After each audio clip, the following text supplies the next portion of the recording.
diagnóstico. Les decía que un 80-90% justamente si se hace una buena anamnesis minuciosa, detallada, pues vamos a tener un diagnóstico en ese porcentaje. Y el resto, obviamente, en algunos pacientes vamos a necesitar siempre los exámenes complementarios básicos de la especialidad, aunque actualmente en muchos países, en muchas ciudades de rutina, se piden los exámenes complementarios, pero en nuestro medio, por lo menos hay que ver la parte económica de los pacientes. Bueno, en los seguros, si se cuenta con todos los estudios, bueno, hay que hacerlos todos los estudios. Lo que sí es que ustedes cuando empiecen a trabajar no van a tener todos los medios, todos los exámenes, entonces hay que recurrir a la parte clínica. Entonces este es en realidad el segundo módulo, lo llamaremos así, yo lo estoy llamando así, que corresponde obviamente a la parte clínica. Y el otro módulo que ya les había mencionado, vamos a tocar unos 2 o 3 temas, igual lo más básico, lo más importante nada más de los temas prevalentes en nuestro medio. En este caso, en el caso de los exámenes complementarios básicos de la especialidad, lógicamente hay un estudio, un examen complementario que es el estudio de la ecocardiografía, que es el estudio tal vez el más importante, ¿verdad? Y hay otros estudios como la resonancia, la tomografía, el cateterismo cardíaco, la cineangiocoronariografía, etcétera, etcétera. Pero justamente para salvar la parte de la práctica se ha indicado que hay que hacer lo básico, lo fundamental, que el alumno sepa qué cosas se debe solicitar, por ejemplo, en este módulo. Bien, vamos a la parte de la práctica, como es 35 puntos, un poco lo vamos a dividir esa práctica. Al culminar yo creo que el sábado vamos a acabar ya esta parte de la práctica, porque son temas eminentemente prácticos, ¿verdad? Ustedes se darán cuenta. Vamos a terminar seguramente el sábado y vamos a programarlo rápidamente en nuestro examen escrito sobre 25 puntos el día el lunes o martes. Vamos a hacerlo por grupos seguramente de a 20 o de a 30 o tal vez máximo de 40, que va a durar unos 15 minutos máximo el examen escrito, 15 o 20 minutos como máximo, pero con todas las medidas de seguridad que ustedes conocen para entrar a un aula, ¿verdad? Entonces, eso lo vamos a definir, yo creo que el día sábado.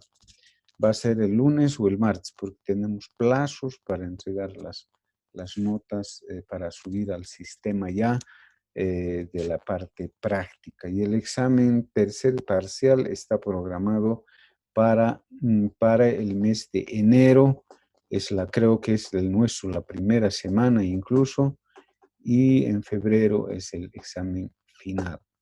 Ese es el programa que tenemos de exámenes. Entonces, la parte práctica vamos a dar sobre 25 puntos y restan 10, que lo vamos a dividir uno justamente tomando en cuenta la asistencia, más que todo a esta parte, a estos módulos que estamos avanzando, y eso va a tener su porcentaje y además un pequeño trabajo que no lo van a defender, les voy a dar por grupos de a 20, en realidad 20, para que puedan buscar algunos temas de actualidad y tampoco que sea un ampuloso, sino será unas 4 hojas tal vez como máximo, pero de lo actual.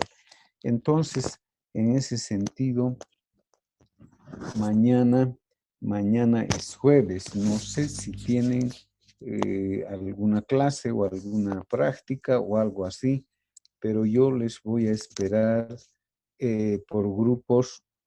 Ahora al finalizar, cuando llame lista, los primeros 20 tendrían que estar a la una para que solamente les diga el tema y nada más, y la bibliografía que tienen que buscar.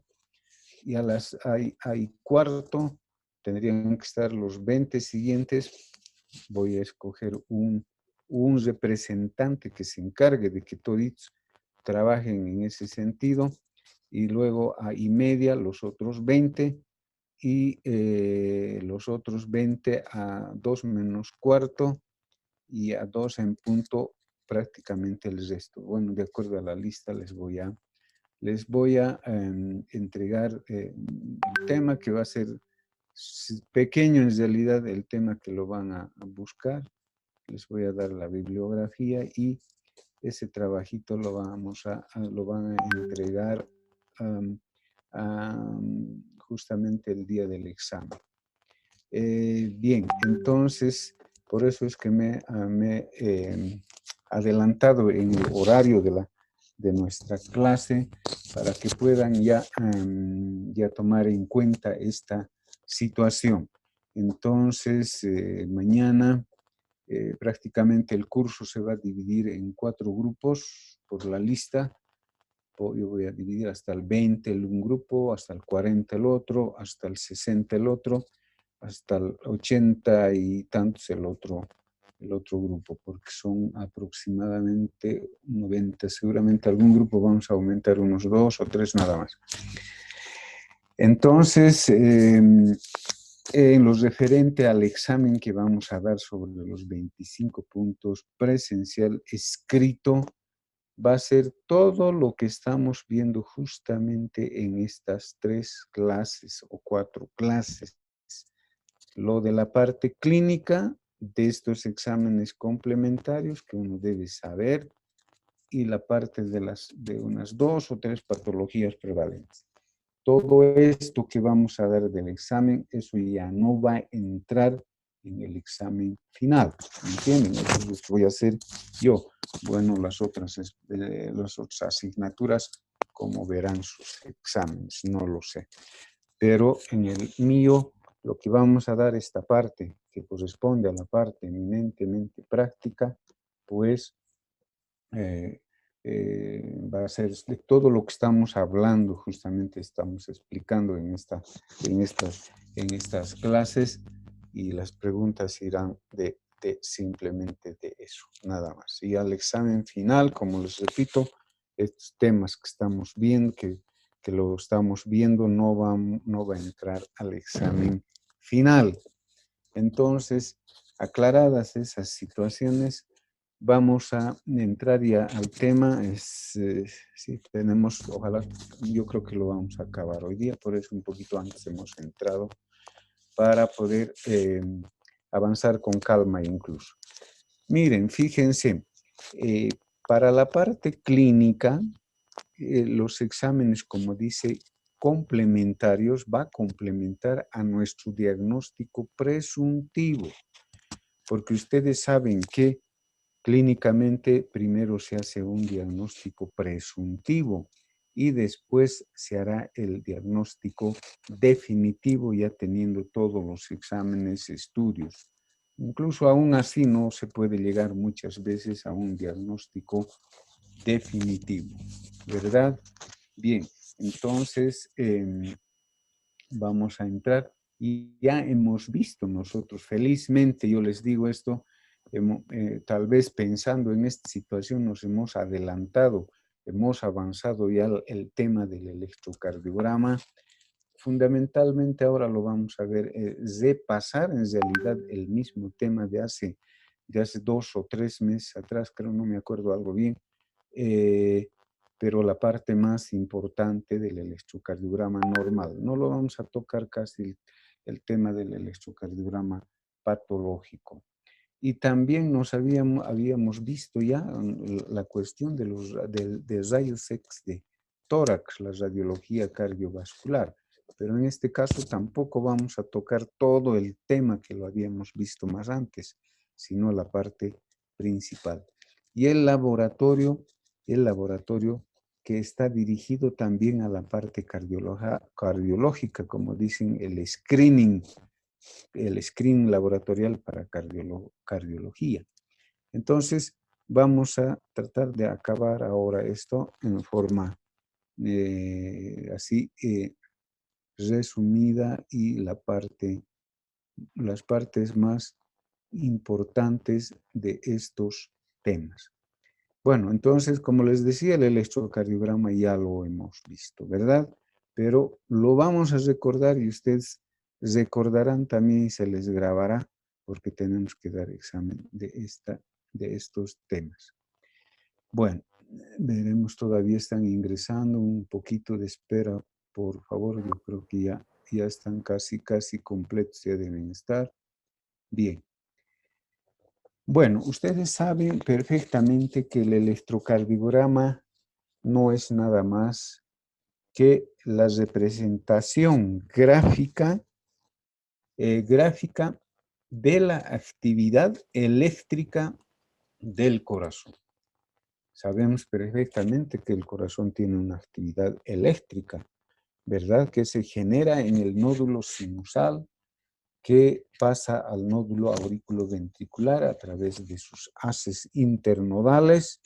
Luego tenemos el nódulo auriculoventricular, el haz de His, que es el único camino para que pueda pasar el estímulo, esa actividad eléctrica hacia los ventrículos, dividiéndose en dos ramas, derecha e izquierda, y la izquierda se divide en dos, anterior y posterior, y todas terminan en las fibras de Purkinje.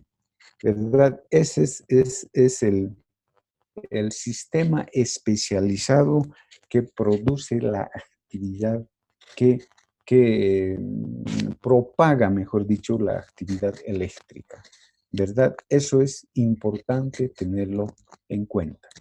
Bien, para hacer la lectura de un electrocardiograma normal, vamos a analizar solamente en este caso el normal, recordando en realidad de lo que hemos visto ya en la anterior clase, lo hemos visto, ya no vamos a entrar en las derivaciones, en los vectores, en todas esas cosas. Para hacer la lectura, ustedes recordarán que hemos dicho que hay que hacer la interpretación rápidamente del papel del electrocardiograma, donde está el trazo electrocardiográfico. Y lo primero que tenemos que hacer es analizar el ritmo cardíaco electrocardiográficamente, ¿verdad? Luego hay que hacer el cálculo en el electrocardiograma de la frecuencia cardíaca. Luego tenemos que sacar el eje eléctrico también en el electrocardiograma. Y habrá que hacer la valoración de las ondas del electrocardiograma, de los intervalos y de los segmentos del electrocardiograma. Y obviamente habrá que ver si ese electrocardiograma es normal o es patológico. Lo vamos a analizar la parte normal, ¿no? Vamos a entrar ahora en la parte patológica, pero haciendo algunas referencias durante la explicación. Entonces, bien, lo primero que tenemos que conocer, ya les había dicho en las clases que habíamos llevado, es que el papel del electrocardiograma es un papel especial, es un papel milimetrado, cuadriculado, ¿verdad? Y cada cuadrito prácticamente,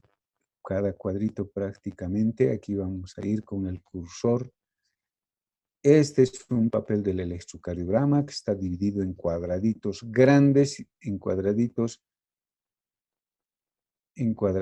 grandes, en el de abajito, fíjense, y en cuadraditos pequeños, ¿verdad? Entonces, cada uno de estos tiene su medida. Cada cuadradito pequeñito mide 1 milímetro, ¿verdad? En cuanto se refiere al tamaño. Y aquí está mucho mejor, mucho mejor. Aquí está mucho mejor. Fíjense, aquí tenemos un cuadradito que mide 1 milímetro de distancia y también de altura. Y 5 cuadraditos pequeños miden 5 milímetros. Cada cuadradito pequeño, en cuanto se refiere a su, a su distancia, cuánto tiene en segundos, en velocidad, 0.04 segundos. Y los 5 cuadraditos pequeños tendrán pues una distancia, una velocidad de 0.20 segundos.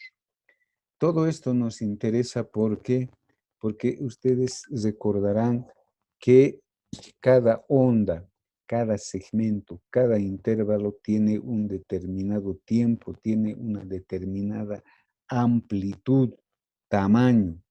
Entonces,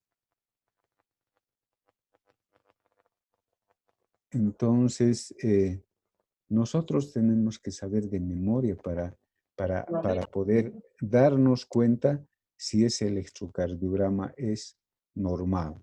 Aquí, por ejemplo, 1 milímetro, que es este cuadradito pequeño, en cuanto a voltaje, 0.1 milivoltaje. 5 serían 0.5 milivoltios y 10 harían ya 1 milivoltio, que equivale a 1 centímetro. Todo esto es 1 centímetro. Entonces, el papel del electrocardiograma tiene sus medidas, está cuadriculado, está estandarizado mundialmente. Bien. ¿Qué es el electrocardiograma? Es el conjunto de ondas que el autor lo había designado con letras. P, Q, R, S, T, U. Y bueno, eso es lo que lo vamos a ir viendo ahora.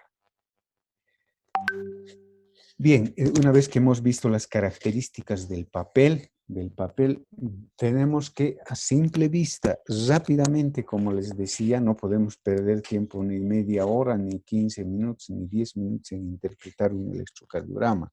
Tenemos que hacerlo rápidamente, a veces a golpe de vista, y darnos cuenta de que tenemos que interpretar el ritmo del corazón electrocardiográficamente. Un ritmo del corazón en el electrocardiograma decimos ritmo sinusal, porque el que está comandando es el nódulo sinusal, por eso se llama sinusal. No pueden ustedes decir a la auscultación, cuando hagan la auscultación clínica, no pueden ustedes decir el corazón tiene un ritmo sinusal, sino este es un término electrocardiográfico. ¿Me entienden? Para que nosotros digamos que tiene un ritmo sinusal electrocardiográficamente, viendo el electrocardiograma, tenemos que centrar nuestra atención en la onda P en primer lugar. La onda P, ya saben ustedes, estamos haciendo un recuerdo e incluso con más lentitud ahora. Tenemos que centrarnos en la onda P, que es de las aurículas. Tiene que haber una onda P antes del complejo QRS. Fíjense aquí, más adelante tenemos un electro del mismo, pero con mayor amplitud. Miren, fíjense, aquí tenemos una onda P delante del complejo QRS y en cualquiera que lo busquen, aquí, por ejemplo, una onda P, en la derivación B6 también, una onda P, acá en la derivación ABF tenemos una onda P que está por delante del complejo QRS. Eso ya nos está indicando, y tiene que haber en toditas las derivaciones la onda P. Eso ya nos está indicando que tiene un ritmo sinusal. Y la onda P tiene que ser positiva generalmente en casi todas las derivaciones. Si se fijan, onda P, onda P, onda P, positivo, positivo, positivo, casi en todas las ondas. Excepto, les decía anteriormente, excepto en la derivación ABR. ¿Dónde está la derivación ABR? Aquí está la derivación ABR. De acá a acá es la derivación ABR. Y fíjense la onda, aquí está más clarito, la onda P está negativa. Es en la única derivación en la que vamos a encontrar la onda P negativa.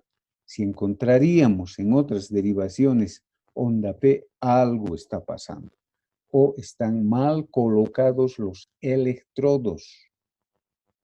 Por eso hay que fijarse inmediatamente. Entonces, la onda P en ABR siempre va a ser negativa, como la onda T, les decía, ¿verdad? Si ustedes recordarán, acá también está así. La duración de la onda P va desde 0.8 a 0.12 segundos. Eso también hay que fijarnos. La distancia entre una onda R y otra onda R debe ser regular, debe ser la misma distancia en cualquiera de las derivaciones. Es una onda R a la otra onda R y de esta onda R a la otra debe ser la distancia la misma. Entonces, esos parámetros nos están indicando que es un electrocardiograma que tiene un ritmo sinusal. Además, la frecuencia cardíaca debe estar entre 60 a 100 latidos por minuto. Por lo tanto, nosotros ya vamos a ver, ya saben ustedes sacar la frecuencia cardíaca también en un electrocardiograma. Vamos a contar la frecuencia cardíaca y esa frecuencia cardíaca electrocardiográficamente debe estar entre 60 a 100 latidos por minuto. Entonces, con todas estas características, todos estos elementos que vamos a ver rápidamente a simple vista, nos daremos cuenta que es un electrocardiograma de características normales con un ritmo sinusal. Entonces, ustedes tienen que tomar en cuenta inmediatamente ven un electrocardiograma. 3. Bueno, a ver, insinuo a la alumna que está hablando, por favor. Por favor, a la alumna que está hablando ahí.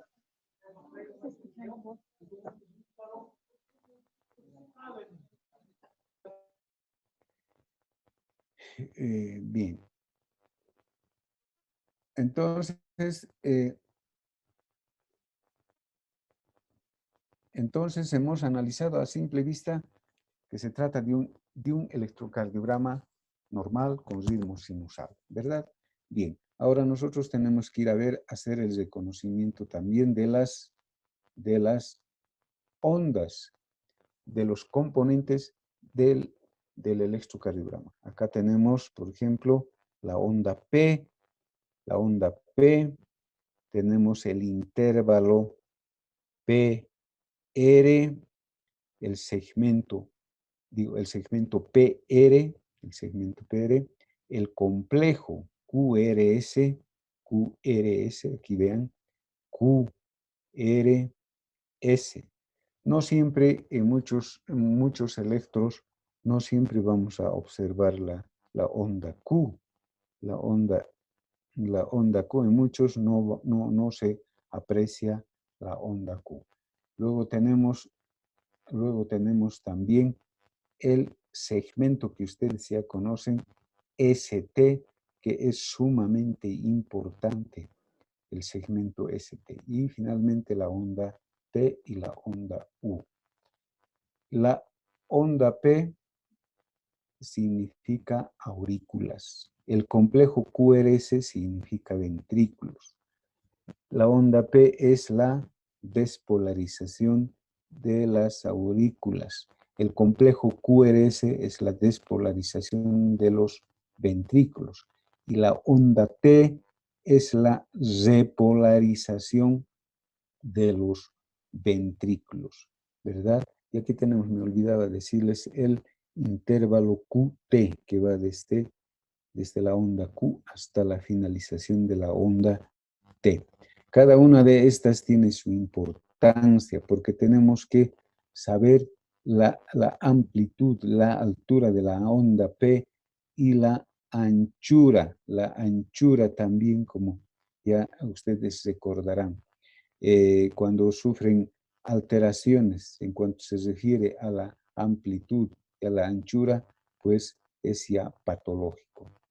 Lo mismo, el segmento PR tiene su medida, su distancia. Y ustedes saben que este es el segmento, esta es la comunicación entre las aurículas y los ventrículos.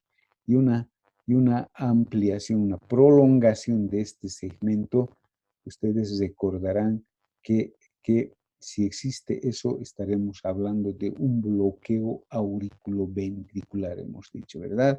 Estamos dando la importancia, ¿por qué son importantes? El segmento ST, ya saben ustedes el segmento ST, qué importancia tiene. El segmento ST tiene que ser isoeléctrico, tiene que estar en la base, en la línea basal del electrocardiograma. Su importancia, ¿cuál es? Hemos dicho de que puede sufrir un supradesnivel o un infradesnivel que nos interesa sobre todo en la cardiopatía isquémica, en el infarto de miocardio, porque es ahí donde nuestros ojos van a ir a ver inmediatamente por qué cuando existe un infarto, este segmento ST va a sufrir esas alteraciones, un supradesnivel o un infradesnivel. Entonces, todo esto tiene su importancia. Ustedes ya saben, estamos recordando rápidamente. Aquí ya hemos visto la velocidad también. Ahí está.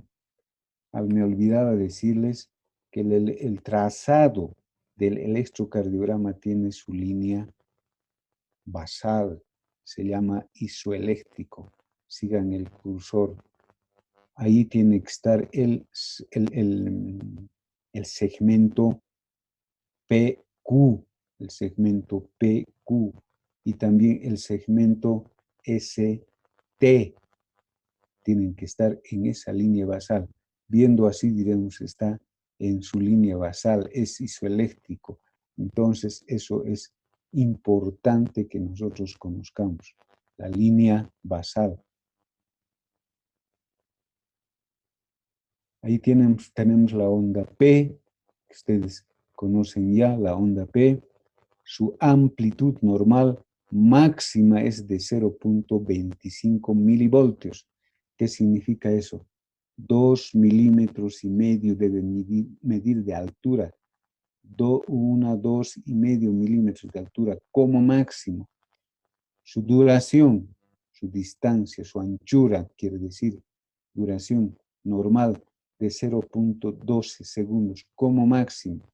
Recordaremos que cada cuadradito es 0.04 más 0.04 más 0.04 son 0.12 segundos como máximo.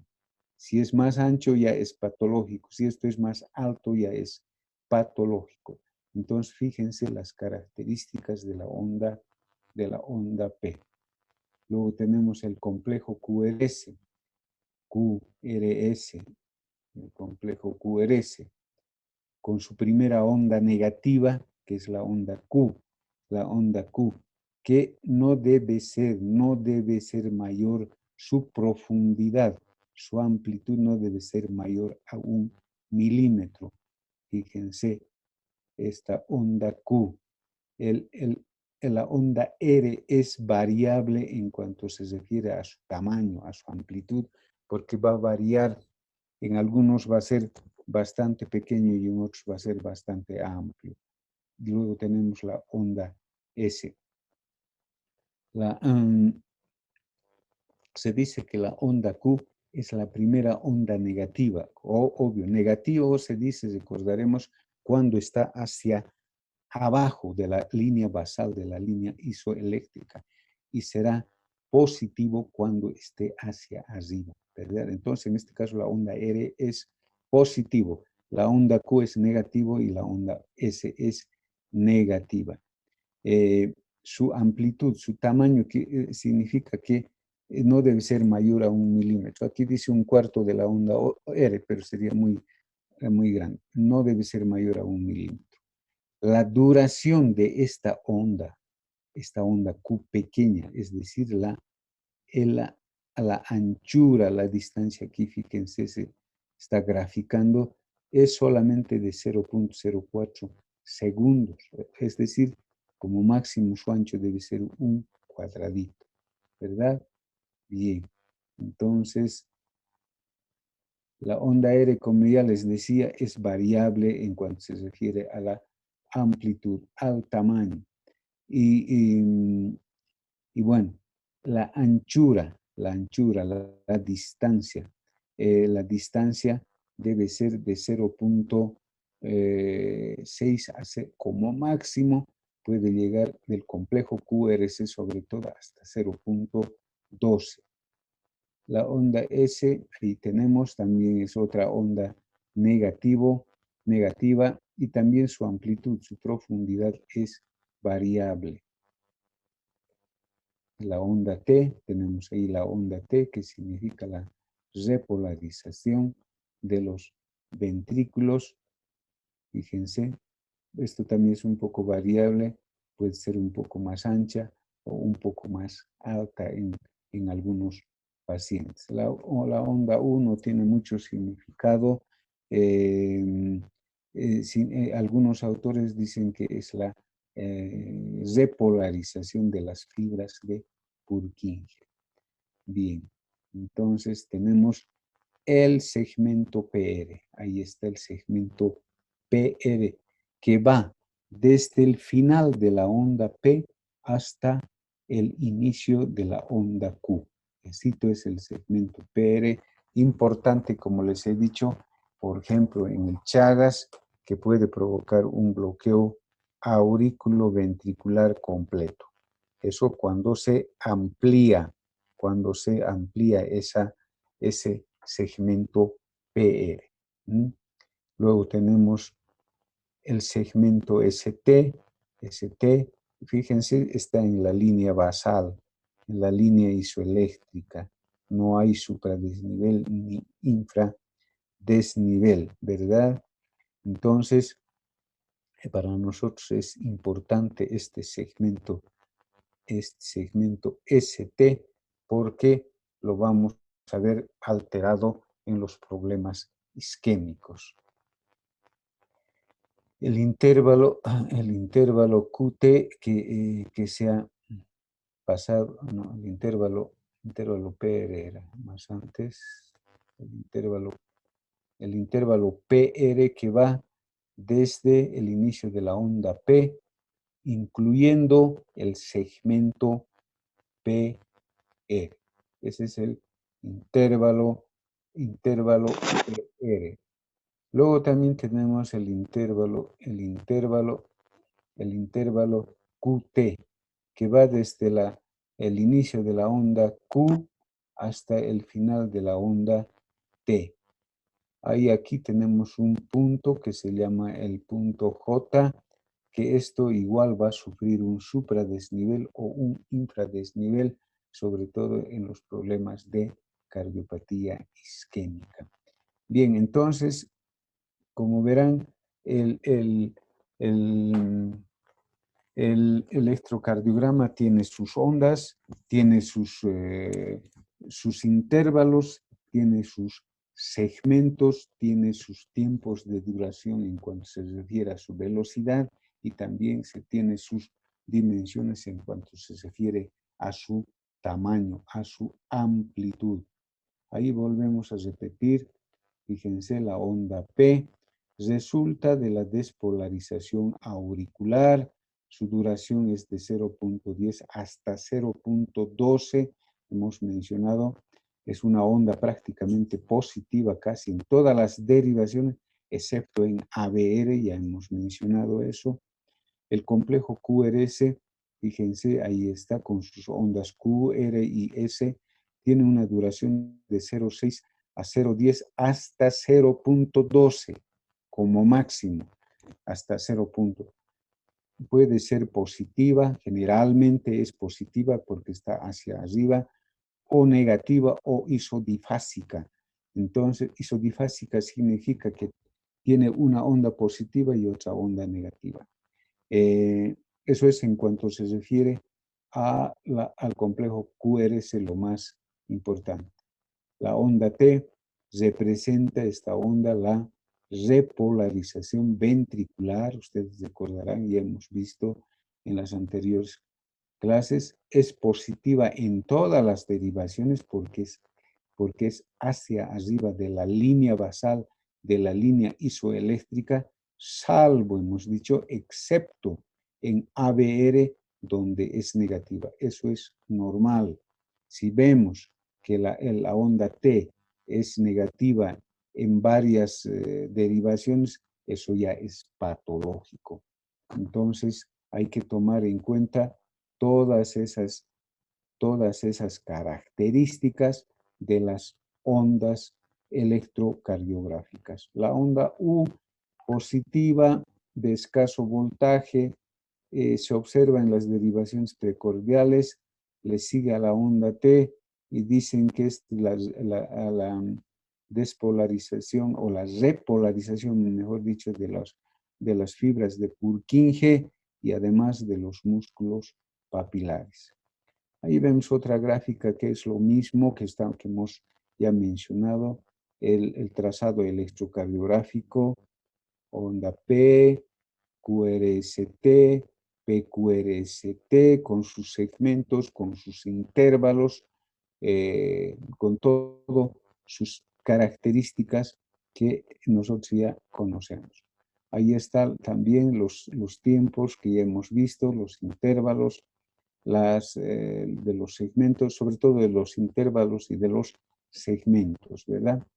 Ahí está el electrocardiograma normal, todo lo que hemos mencionado, pueden ahora verlo e interpretar este electrocardiograma. Hemos dicho que lo primero que tenemos que ver es la onda P en todas las derivaciones, donde quieran que vean onda P, onda P, onda P, que está delante siempre del complejo QRS.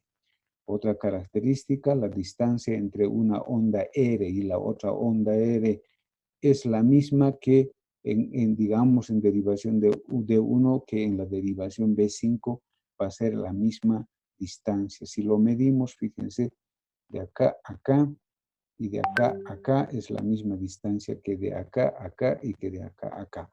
Entonces, eso significa que es regular. El ritmo de electrocardiográficamente es sinusal y además de eso es regular. Y nos iremos ahora a la otra característica para reconocer el electrocardiograma. Fíjense, la onda en ABR, la onda P, siempre va a ser negativa como la onda T. Entonces, estamos frente a un electrocardiograma normal. Su frecuencia, ustedes ya saben calcularlo. Contaremos la frecuencia porque debe estar entre los 60 y los 100 latidos por minuto, ¿verdad? Entonces buscaremos una onda R que caiga en la línea gruesa, esta por ejemplo. Está cayendo en la línea gruesa. Entonces, ustedes ya saben, 300, 150, a ver, 300, 150, 300, 150, 100, 100 y ya 70, 300, 150, 100, está un poco más de 100 en este caso. aquí, por ejemplo, 300, 150, 100, aquí sería, está un poco más o menos unos 120. Bueno, en este caso, en este electrocardiograma diríamos que está con una taquicardia leve, porque está más de 100 su frecuencia. 300, 150, 100, un poco más, unos 120 por lo menos por minuto. Entonces, tenemos que hacer el cálculo de la frecuencia cardíaca. Pero el resto está dentro de los parámetros que ya hemos mencionado. Otra característica que antes que se me pase, pero vamos a ver en otras láminas, es que la progresión del complejo QRS, les decía, de la onda R, de la onda S, la progresión en las derivaciones precordiales, fíjense, la onda R pequeña en B1 y fíjense la onda R en B6. Ha habido una rotación, una progresión.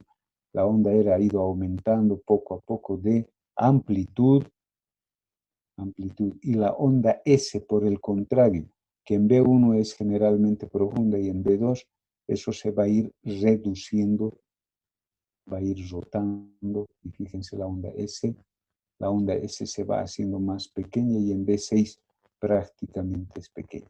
Esa es la progresión, se dice, normal. Entonces hay una progresión normal. Entonces, estas características tenemos que verlas.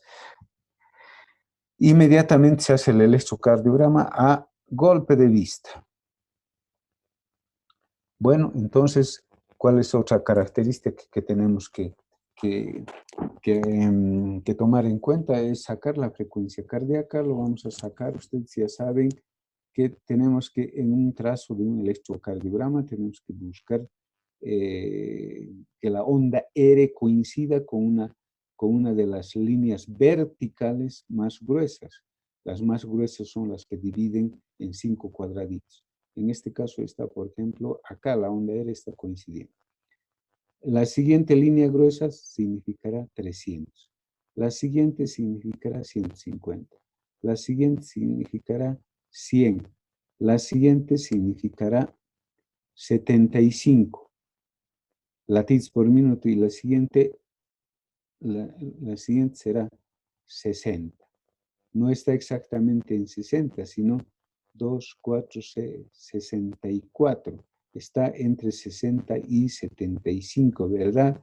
Más o menos a la mitad. Entonces, más o menos estuviese entre 68 aproximadamente. Entonces, esa es la forma de sacar la frecuencia cardíaca que ustedes ya lo saben, ¿verdad? Entonces, a cada línea gruesa hay que darle un número estándar que aquí está en el registrado. 300, 150, 100, 75, 60. Hay que ir reduciendo. Si está menos de 60, lógicamente va a estar pues con bradicardia. Puede sinusal o puede estar con un bloqueo auriculoventricular. Si es menos de 60, lógicamente esta distancia va a ser más amplia, ¿verdad? O por el contrario, las ondas R estarán más juntitas, más cerca la una de la otra. Entonces, eso significará que si está más de 100 por minuto, significará que existe taquicardia en ese paciente. Entonces, ustedes ya saben sacar, ya no creo que se hayan olvidado. Hay otros métodos, pero que viene a ser casi lo mismo.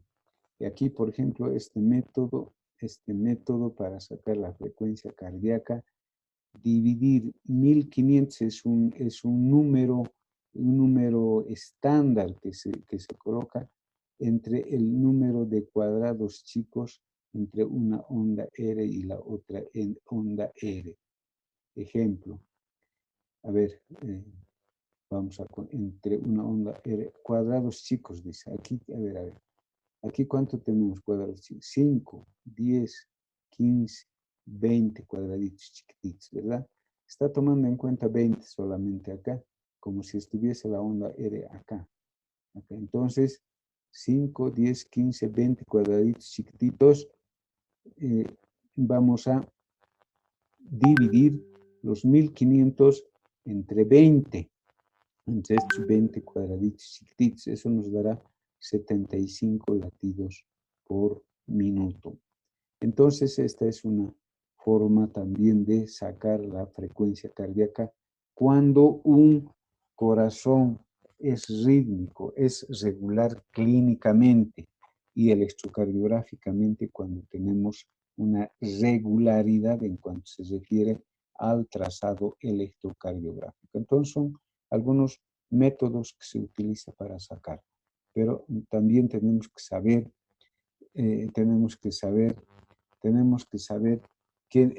que muchos corazones no son pues rítmicos, no son regulares en cuanto se refiere al ritmo, sino que tienen su arritmia. Ustedes saben, hay corazones arrítmicos, por lo tanto, ¿cómo vamos a sacar la frecuencia cardíaca en un corazón que tiene un ritmo irregular, arrítmico? Generalmente ustedes hemos hablado ya de la fibrilación auricular, ¿verdad? Entonces, totalmente irregular. En ese caso, nosotros tenemos que hacer un trazado del electrocardiograma largo, generalmente en derivación de largo, perdón, un trazado largo. Entonces, ¿qué es lo que vamos a hacer? Un trazo largo, contar 15 cuadrados de 0.20 segundos y luego contar los complejos QRS que se encuentran en 3 segundos y multiplicar por 20. Entonces, buscamos nosotros, a ver, en este caso no tenemos una onda R, digamos que esté muy. Una onda R sería esta, la que está coincidiendo con la raya vertical más gruesa, pero tomaremos en cuenta esta onda S que está coincidiendo con la línea vertical gruesa. Entonces, dice contar 15 cuadrados de 0.20. Ustedes saben que el pequeñito simplemente es de 0.04 y los 5 significa 0.20. Entonces contamos 15. A ver, ¿dónde se escapan? 1, 2, 3, 4, 5, 6, 7, 8, 9, 10, 11, 12, 13, 14, 15 cuadraditos de 0.20. Y contar, dice, el número de complejos QRS que hay en ese espacio. 1, 2, 3, 4 y 5, ¿verdad? Entonces, ¿cuántos? 5. Y multiplicar por 20. Entonces, esa es la frecuencia cardíaca aproximada porque es irregular. 20 por, ¿cuántos hemos encontrado? 5, ¿no? 1, 2, 3, 4, 5 hemos encontrado en ese espacio. Entonces, 5 por 20 serían 100. Su frecuencia de este electrocardiograma sería de 100 latidos por minuto aproximadamente en ese momento. Entonces, hemos sacado la frecuencia cardíaca de un electrocardiograma con arritmia cardíaca. Entonces, ya eso también ya saben perfectamente cómo se calcula cuando es un ritmo irregular arrítmico. Bien, aquí es un monitor, ya les decía a ustedes también, un monitor que de pronto se produce una pausa o un paro, pausa sinusal, un paro sinusal, después se reinicia nuevamente la actividad eléctrica, pero fíjense, hay una línea isoeléctrica sin latido sin actividad eléctrica, mejor dicho, dice, eso puede permanecer en esa línea y entonces estamos frente a un paro cardíaco, ¿verdad? Bien, eso se ve con los monitores. Bueno.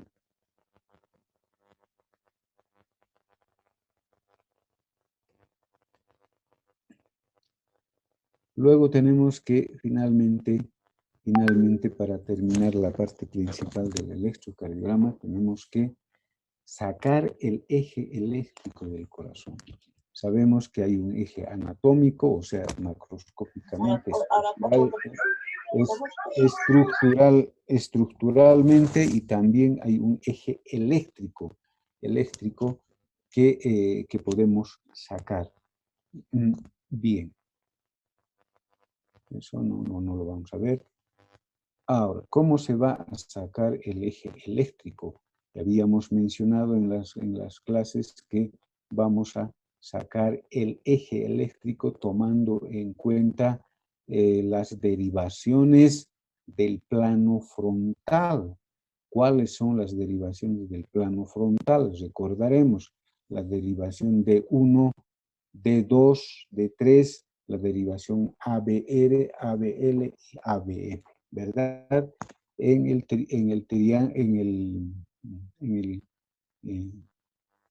Vamos a sacarlo en el sistema hexaxial de Bailey, se llama eso, donde se va a graficar por grados,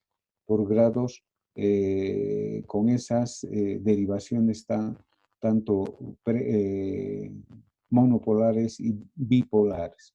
El eje eléctrico normal del corazón va a estar pues entre 0 grados a 90 grados. 90 grados. Entonces, partiendo del centro del corazón. Ahí está el eje eléctrico normal. Y fíjense, esta gráfica o de las derivaciones monopolares y bipolares se lo va a encerrar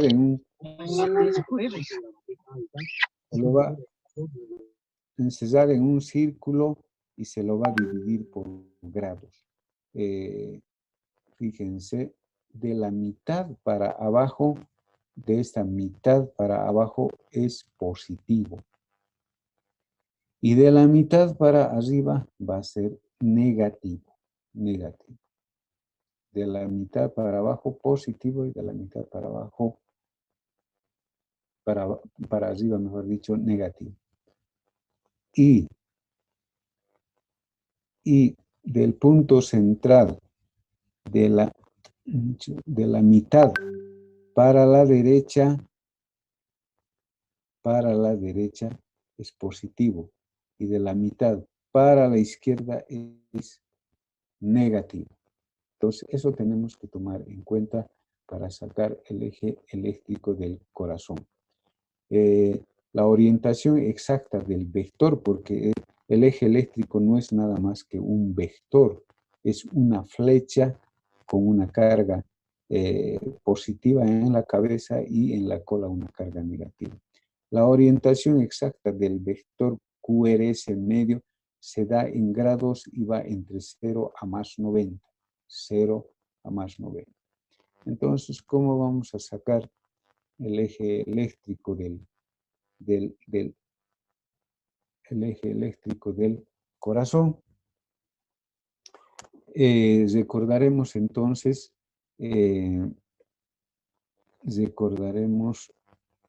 cómo vamos a sacar el eje eléctrico. Primero, veremos el eje eléctrico normal. El eje eléctrico normal va a estar entre 0 y más 90, ¿verdad? Vamos a tomar en cuenta las derivaciones D1 y la derivación ABF para sacar el eje eléctrico. La derivación D1 y la derivación ABF. La derivación de D1 está en la mitad del círculo en la mitad del círculo y fíjense, hacia la derecha es positivo y hacia la izquierda es negativo. En la derivación ABF tenemos igualmente que va a dividir el círculo en dos. Uno que hacia arriba, mejor dicho, hacia abajo es positivo y hacia arriba es negativo. De tal manera que para sacar el eje eléctrico tenemos que tomar en cuenta en el electrocardiograma las derivaciones D1 y la derivación ABF. En la derivación D1 tenemos que hacer la división algebraica, les decía, división algebraica. Es decir, hacer la resta, ¿dónde está mi cursor? Se pierde mucho.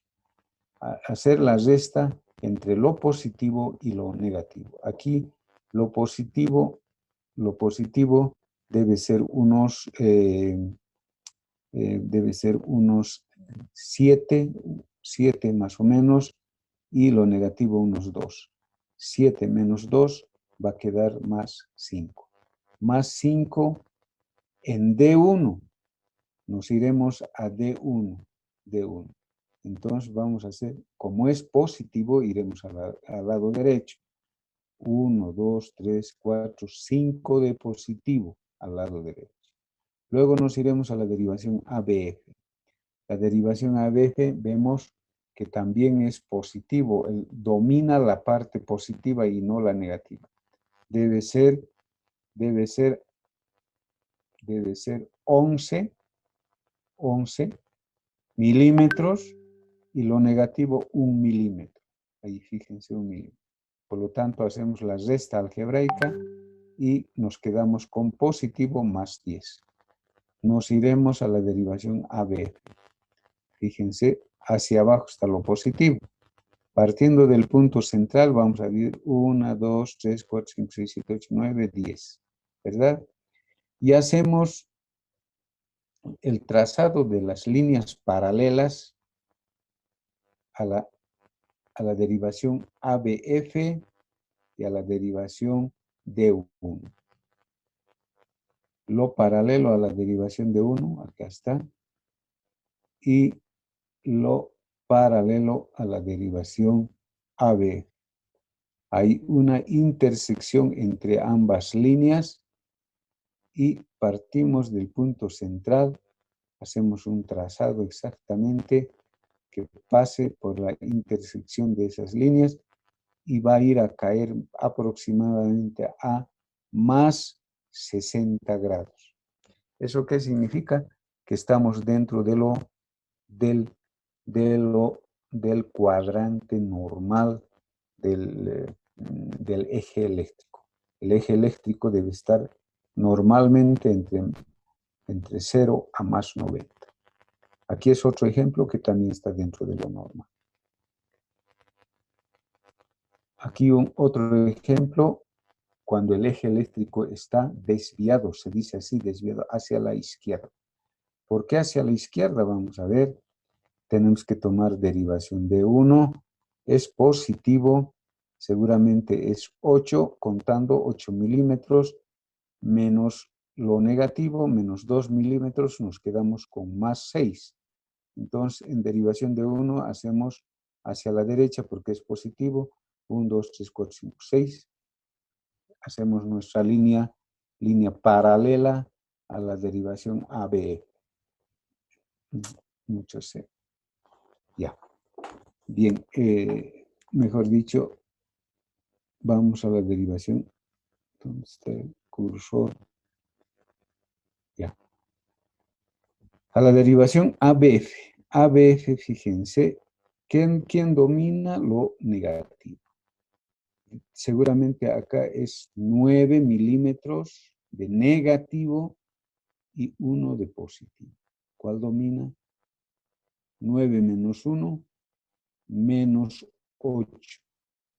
Y lo negativo de ABF, ¿dónde está? Del punto central está hacia allí. Entonces contamos 9 negativo. 1, 2, 3, 4, 5, 6, 7, 8, 9. Trazamos nuestra línea paralela a la derivación D1. Por lo tanto, del punto central vamos a trazar una línea, el vector que pase por la intersección de esas dos líneas que hemos encontrado y la proyectamos hacia el círculo. Y vamos a encontrar que tenemos a menos 50, debe estar menos 50 grados. O sea, es una derivación a la izquierda. ¿Me comprenden? Es una desviación del eje eléctrico hacia la izquierda. Hacia la izquierda. ¿Eso por qué nos interesa? Porque seguramente existe una hipertrofia, una dilatación del ventrículo izquierdo. Por eso el eje eléctrico está desviando hacia la izquierda. Cuando hay crecimiento ventricular izquierdo va a ser negativo, se va a desviar hacia la izquierda. Otro ejemplo vamos a tener cuando en derivación de 1, nos fijamos en el electrocardiograma, derivación de 1, ambas, tanto lo positivo y lo negativo, son igual, digamos 5 positivos, 5 negativos, estamos 0, ni positivo ni negativo. Entonces nos quedamos en el punto central, del sistema de cuadrantes. Este se llama el sistema de cuadrantes para sacar el eje eléctrico. Y nos vamos a la derivación ABF.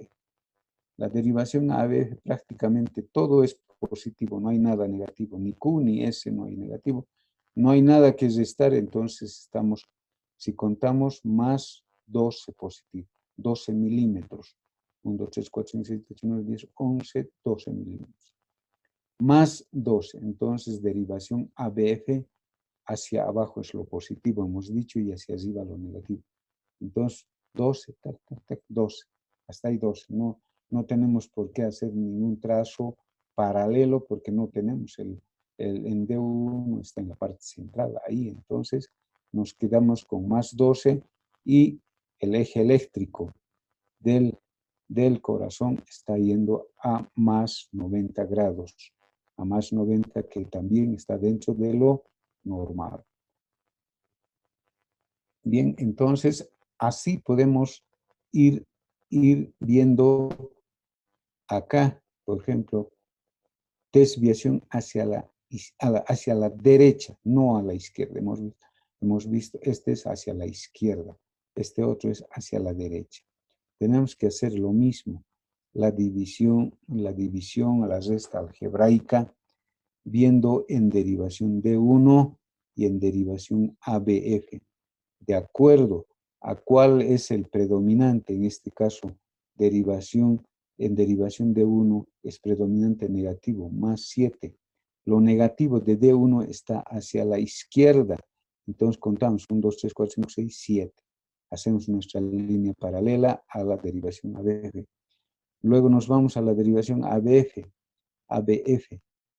Contamos, debe ser 11 menos 1 más 10, porque lo que domina es lo positivo. Entonces, en derivación ABF, nos vamos a lo positivo. 1, 2, 3, 4, 5, 6, 7, 8, 9, 10. Hacemos nuestra línea paralela a la derivación de 1 y hay un punto de intersección entre ambas líneas y trazamos nuestro eje eléctrico partiendo del punto central y fíjense dónde va a caer. A más 120 grados, más 100. Entonces está desviado hacia la derecha. ¿Y qué significa eso clínicamente? ¿Qué significa desviación del eje eléctrico a la derecha?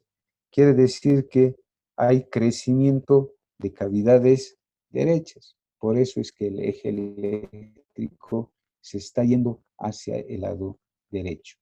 Entonces, como ven, de acuerdo a la división algebraica, cuál domina lo positivo o lo negativo, nos tenemos que ir a hacer el trazado correspondiente, ya sea al lado positivo o al lado negativo, y hacer las líneas paralelas de intersección y hacer el trazado del eje eléctrico. Nos faltaría el territorio indeterminado o la tierra de nadie que se sabe, que se conoce con ese término. Y fíjense, en este caso lo que domina es lo negativo, lo que domina es en D1 negativo, lo que domina en ABC es negativo. Por lo tanto, D1 vamos a ir a la parte negativa y en ABC a la parte negativa hacemos nuestras líneas paralelas y partimos desde el punto central, nuestro eje eléctrico que pase por la intersección, y esto nos va a dar menos 180. Lo que me olvidaba es que del 0 hacia arriba es menos 10, menos 20, menos 30, menos 40, menos 50, menos 60, menos 90, hasta menos 180. Hacia abajo, partiendo de 0, es más 10, más 20, más 30, más 40, más 50, más 60, 90, más 120, más 130, más 160, 70, más 180. Entonces, hacia abajo lo positivo y hacia arriba lo negativo. Es de esa manera que vamos a sacar, por lo tanto, el eje eléctrico del corazón.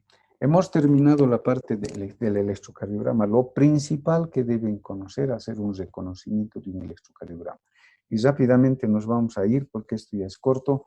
Ustedes recordarán que otro de los estudios complementarios es la radiografía de tórax, y lo vamos a ver. Hemos dicho que hay que interpretar la parte del continente y del contenido. Continente respecto a las partes blandas y a las partes óseas, ¿verdad?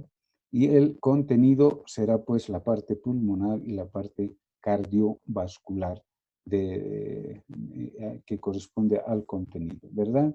Y también nos interesará la trama vascular. Pero lo que no más nos interesa y ustedes deben saber y conocer es que nosotros debemos sacar el índice cardiotorácico. El índice cardiotorácico. ¿Para qué? Para determinar el tamaño del corazón. Entonces, ¿cuál es la técnica? Ustedes ya saben, nosotros tenemos que hacer un trazado vertical que pase por las apófisis espinosas de la columna vertebral, un trazado vertical, y luego hacer trazados horizontales en la silueta cardíaca, uno a la derecha que vaya a la parte más prominente de los arcos, a la parte más prominente, y al lado izquierdo otra línea horizontal que también vaya a la parte más prominente de la silueta cardíaca. Entonces hacemos la suma, lo que se llama de A más B, y luego hacemos un trazado por encima de las cúpulas diafragmáticas de una línea horizontal, partiendo de la cara interna de los arcos costales, yendo hacia el otro lado a la cara interna, una línea horizontal. Entonces, A más B vamos a dividir sobre C, y el resultado será el índice cardiotorácico, que nos va a determinar el grado de cardiomegalia que tenga ese paciente. Ya hemos dicho que se divide en cardiomegalia grado 1, grado 2, grado 3 y grado 4, ¿verdad? Entonces, el grado 1 será a partir de 0.50 a 0.55, grado 2 de 0.56 a 0.60, el grado 3 de 0.61 a 0.65, y el grado de cardiomegalia, grado 4, será pues mayor a los 0.65. Entonces son los 4 grados de cardiomegalia que podemos sacar con el índice cardiotorácico. Eso nos sirve para verificar el tamaño de la silueta cardíaca radiológicamente. Luego lo que nos interesa es, ya les decía, la forma del corazón.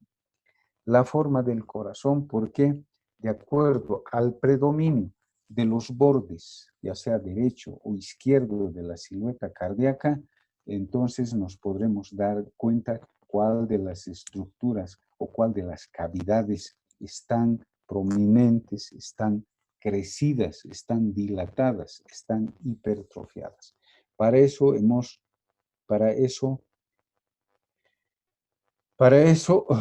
ustedes saben perfectamente que la silueta cardíaca, esta es la silueta cardíaca, que la silueta cardíaca tiene dos bordes, un borde derecho y un borde izquierdo, ¿verdad? Un borde derecho y un borde izquierdo. El borde derecho está compuesto por dos arcos, un arco derecho superior que lo puede constituir la vena cava superior o algunas veces la aorta ascendente. Entonces corresponde a esas estructuras. El arco o curvatura, también le dicen, inferior del borde derecho, lo forma la aurícula derecha. El borde izquierdo tiene 3 arcos y a veces 4 arcos del borde derecho. El primer arco está dado, o curvatura si quieren, está dado por el botón del callado aórtico.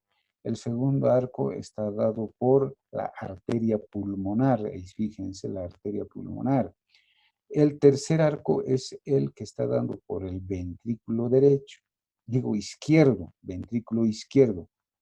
Y el cuarto arco, cuando aparece, acá está, corresponde a la aurícula izquierda. Normalmente el ventrículo derecho no forma un arco o una curvatura. ¿Por qué? Porque se encuentra en la parte central de la silueta cardíaca. Solamente cuando va a existir una hipertrofia o dilatación ventricular derecha va a producir un aumento de una de las curvaturas.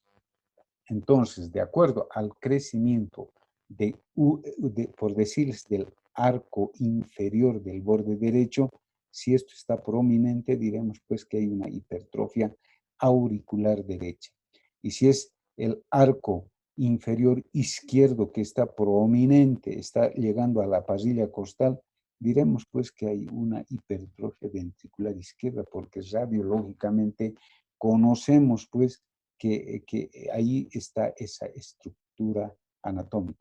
Y si el primer arco del borde izquierdo, que corresponde al callado aórtico, está prominente, muy grande, si quieren el término, diremos que la aorta tiene algún problema, que hay un aneurisma, que hay una dilatación, hay una elongación aórtica.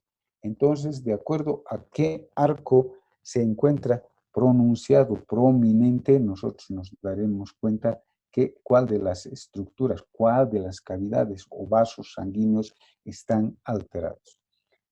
Bien, eso es lo lateral, que lo vamos a pasar rápidamente, y finalmente vamos a acabar con lo que es el laboratorio dirigido a la parte de la especialidad. No solamente nos vamos a quedar con un estudio, digamos, radiológico, con este estudio de electrocardiograma. Dirigido a la parte cardíaca, nosotros tenemos que pedir, de acuerdo al caso, incluso el laboratorio y qué químicas tenemos que pedir. Por ejemplo, un hemograma completo nos interesará, pues, si ese paciente está con anemia, por ejemplo, o está con un problema de eritrocitosis, ¿verdad? O que tenga alguna alteración de tipo, de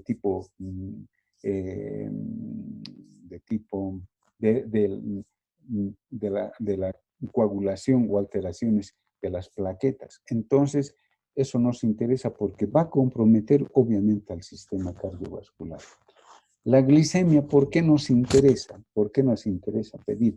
Porque hemos dicho que es un factor de riesgo cardiovascular.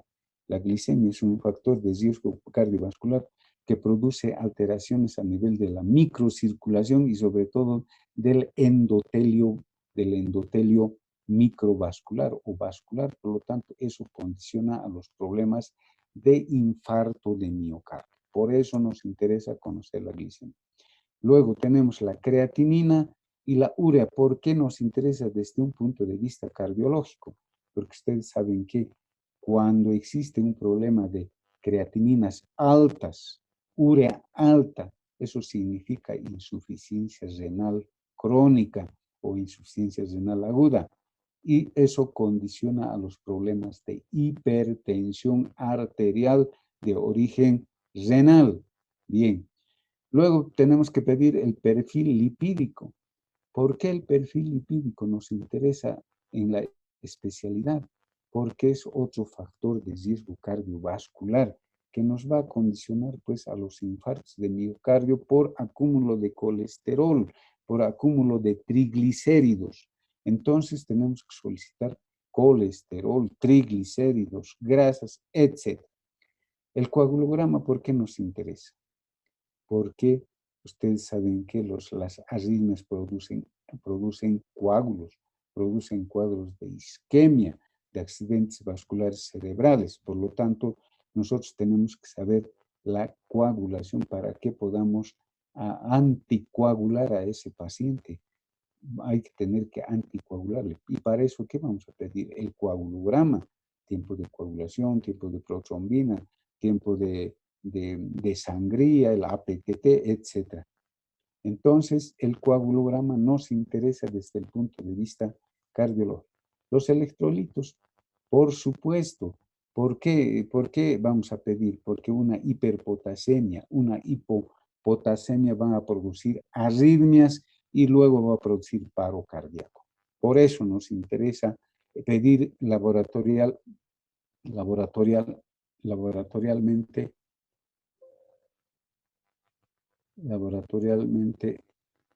laboratorialmente, se nos ha pasado.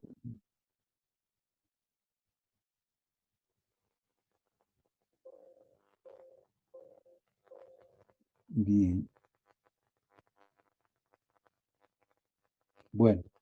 ¿Y por qué nos interesan las enzimas cardíacas? ¿Cuáles son las enzimas cardíacas?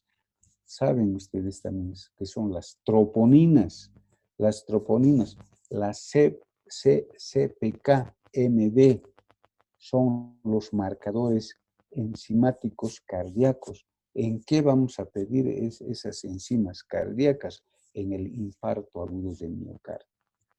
Esos marcadores se elevan, las troponinas se elevan. Lo primero que tenemos que pedir son troponinas, las CPK-MB.